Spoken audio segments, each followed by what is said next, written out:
જૂનાગઢના મૃગીકુંડમાં વિવાદાસ્પદ સ્નાન કરવાના કેસમાં કીર્તિ પટેલની રાજસ્થાનથી ધરપકડ. કીર્તિ પટેલને લઈ જૂનાગઢ આવી પોલીસ. કીર્તિને સિવિલ હોસ્પિટલ લઈ જવામાં આવી. શિવરાત્રીના મેળામાં શાહી સ્નાન કરવા મુદ્દે થયો હતો વિવાદ. જૂનાગઢ કીર્તિ પટેલ સામે નોંધાયેલા છે 3 ગુના. રાજ્યના હવામાનમાં ફરી આવી શકે છે પલટો. હવામાન નિષ્ણાંત અંબાલાલ પટેલે કહ્યું, અરબ સાગરમાં સાયક્લોનિક સર્ક્યુલેશન સર્જાવાની શક્યતા, જેના કારણે 24 અને 25 ફેબ્રુઆરી કેટલાક વિસ્તારોમાં વરસાદ પડવાની આગાહી, ખાસ કરીને દક્ષિણ ગુજરાતમાં માવઠાની વકી.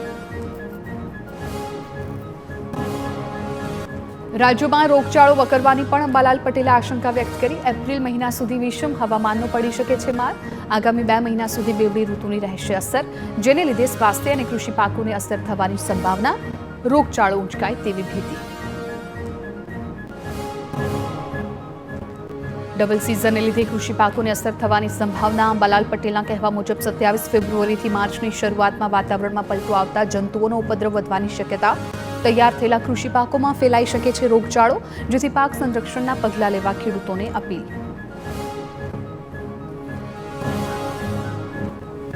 હવામાન નિષ્ણાંત પરેશ ગોસ્વામીની ઉનાળાની ગરમી અંગે આગાહી. આ વર્ષે શરૂઆતમાં થોડી મોડી ગરમી પડે તેવા સંકેત છે.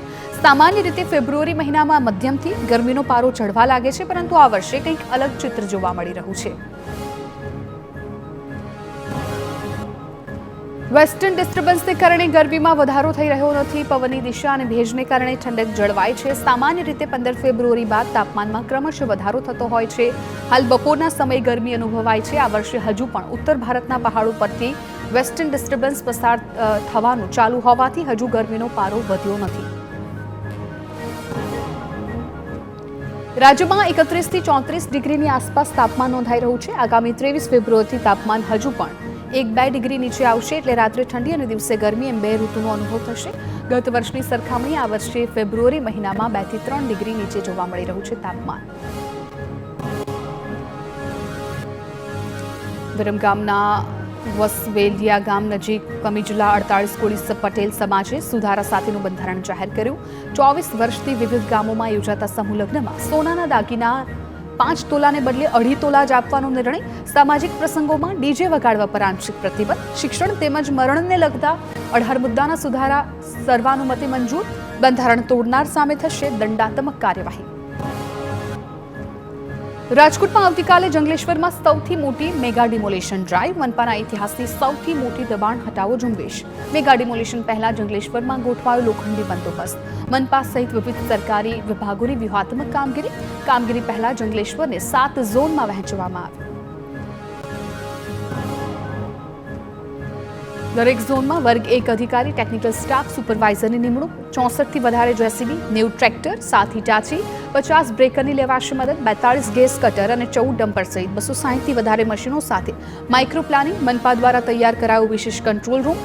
કામગીરીનું થશે સીધું મોનિટરિંગ. 25 ડ્રોન કેમેરા અને 30 વોકી ટોકી સેટ દ્વારા સ્થળ ચાંપતી નજર રખાશે.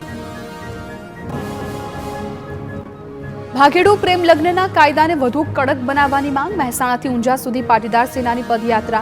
વાલીની સંમતિ વિના થતા પ્રેમ લગ્નો અટકાવવા અપીલ. જે ગામના વાલી હોય ત્યાં જ લગ્ન નોંધણી થાય. લગ્નની નોંધણીમાં લોહીના સંબંધવાળા સાક્ષીની સહી ફરજિયાત કરો. રાજ્ય સરકારના નવા કાયદાની પહેલને આગેવાનોએ આવકારી. બનાસકાંઠા શિહોરીના ચેખલા પ્રાથમિક શાળાની ખુરશીઓની હેરાફેરીનો આરોપ. શાળાની ખુરશીઓની હેરાફેરી કરાતી હોવાનો ગ્રામજનોનો આરોપ. આચાર્ય મોડી રાત્રે ખુરશીઓ ગાડીમાં ભરી હેરાફેરી કરતા હોવાનો આક્ષેપ. શાળાની જૂની ખુરશીઓ બારોબાર લઈ જવાતી હોવાનો આરોપ. ગ્રામજનોએ વિડીયો બનાવીને ખુરશીની હેરાફેરીનો કર્યો પર્દાફાશ. ભાવનગરમાં મનપાની ટીમ દ્વારા આપના બેનર ઉતારાતા વિવાદ સર્જાયો. આપના ધારાસભ્ય ગોપાલ ઇટાલિયાની મનપા કર્મી સાથે રકઝક થઈ. મોડી રાત્રે મનપાની દબાણ ટીમ દ્વારા હાથ ધરાઈ હતી કાર્યવાહી.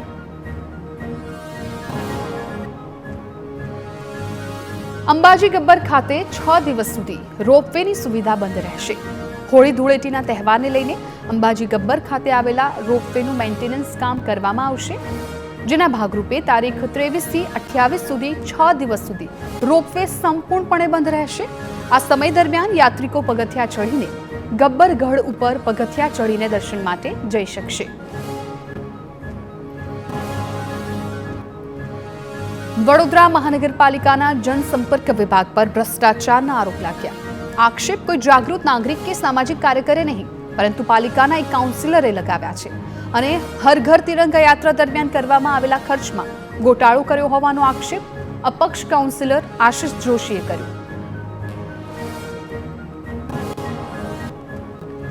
સુરેન્દ્રનગરના વઢવાણ, કોળીપરા, નવા દરવાજા રોડ, દોદર કોઠા સહિતના વિસ્તારોમાં લોકોને પીવાના પાણીના ફાફા. 10 દિવસથી પીવાનું પાણી ન આવતા મહિલાઓએ પાણીની ટાંકીએ પહોંચીને હોબાળો મચાવ્યો હતો. ઘણા સમયથી પાણીની પાઇપલાઇનમાં સમારકામ ચાલુ હોવાને લીધે પાણી આવતું નહોતું તેવી ફરિયાદો મહિલાઓ કરી રહી છે. સ્થાનિકોએ અનેક વખત રજૂઆત કરી છતાં સમસ્યાનો કોઈ ઉકેલ નથી આવ્યો.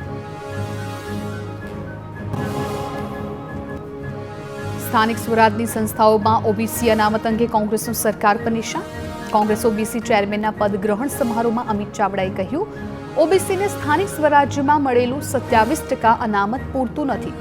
ઓબીસી અનામત અંગે ઝવેરી કમિશનનો રિપોર્ટ સરકાર જાહેર કરે. કમિશનની ભલામણો મુજબ અમદાવાદમાં ઓબીસીની 40 બેઠકો રિઝર્વ થાય તેવી માંગ.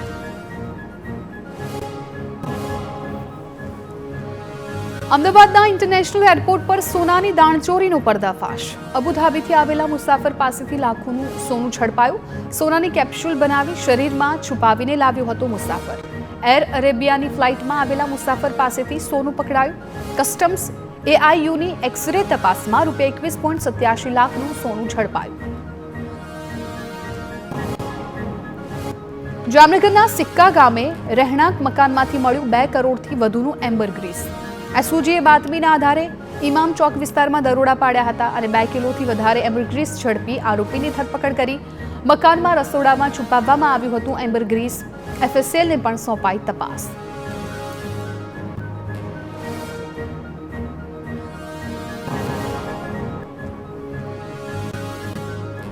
ગીર સોમનાથમાં ખનીજ ચોરી સામે તંત્રની કડક કાર્યવાહી. ઉનામાં ખાણ ખનીજ વિભાગનું કડક ચેકિંગ.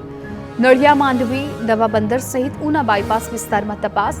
રેતીના બિનઅધિકૃત વહન કરતા 2 ટ્રેક્ટર સીઝ કરાયા. બિલ્ડિંગ લાઇમસ્ટોનના ગેરકાયદે વહન મામલે 3 ટ્રેક્ટર ઝડપાયા.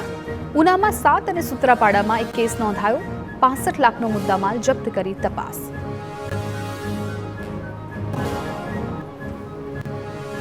સુરતથી અમેરિકામાં સ્થાયી થયેલી મહિલાએ ચોરી અટકાવી. બારડોલીના ભામૈયા ગામે સીસીટીવીની મદદથી ચોરી અટકાવવામાં આવી. અમેરિકાની મહિલાએ ઘરના સીસીટીવી તપાસતા તસ્કરો દેખાયા. તસ્કરોના વધતા આટાફેરા વિશે મહિલાએ રહીશોને કરી જાણ. રહીશોએ તસ્કરોને જોઈ બૂમાબૂમ કરતા તસ્કરો થયા ફરાર. અરવલ્લીના બાયડ પાસે ગાંજાની હેરાફેરી કરતા 2 શખ્સ ઝડપાયા. બંને આરોપીઓ રાજસ્થાનથી કારમાં વડોદરાના યુવકને ગાંજો ડિલિવર કરવા માટે જતા હતા. 3 લાખ રૂપિયાની કિંમતનો 6.50 કિલો ગાંજો જપ્ત કરવામાં આવ્યો.